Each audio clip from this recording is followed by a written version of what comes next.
नागपुरातील दृश्य आपण पाहत आहोत। आदिवासी गोंड गोवारी समाजाचं या ठिकाणी आंदोलन सुरू आहे। मोर्चा आदिवासी बांधवांकडून काढण्यात आलेला आहे।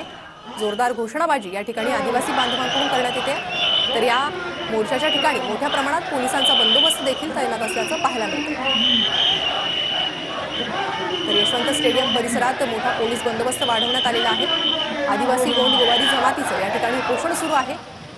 मोर्चा पॉइंटवर पोहोचलेला आहे। यशवंत स्टेडियम पासून निघालेला आहे आणि भव्य दिव्य असा हा मोर्चा आपण बघू शकतो की आम्ही उंचावरून हे दृश्य जे आहे ते दाखवण्याचा प्रयत्न करतो आहे। या ठिकाणी आपण बघू शकतो की किती भव्य दिव्य असा हा मोर्चा आहे आणि हजारोच्या संख्येने आदिवासी गोंड गोवारी संपूर्ण महाराष्ट्रातून या ठिकाणी या मोर्चामध्ये सहभागी झालेले आहे।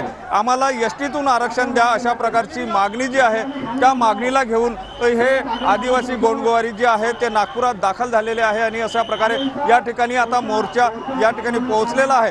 जर आमच्या मागण्या मान्य झाल्या नाही तर जलभरो आंदोलन करू अशा प्रकारचा इशारा सुद्धा या मोर्चेकऱ्यांकडून देण्यात आलेला आहे। आणि एकंदर महत्त्वाचं जर आपण बघितलं तर गेल्या 7 दिवसापासून नागपूरच्या संविधान चौकामध्ये यांचं उपोषण सुरू होतं आणि या उपोषणाच्या नंतर आज हा मोर्चा काढण्यात आलेला आहे। याआधी सुद्धा अशा प्रकारचा मोर्चा नागपूर शहरामध्ये काढण्यात आलेला होता आणि सर्वत्र नागपूर जाम झालेलं होतं। त्याच प्रकारची परिस्थिती जी आहे ती यावेळी पाहायला मिळते। मात्र पोलिसांनी यावेळी वेगळं नियोजन केलं आणि मोर्चेकऱ्यांची संख्या बघता पोलिसांचा बंदोबस्त सुद्धा मोठा लावला आणि या टेकडी रोडवर या मोर्चेकऱ्यांना आता थांबविण्यात आलेलं आहे।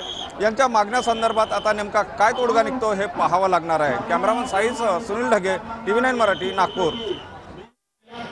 मोर्चाची दृश्य आपण पाहत आहोत।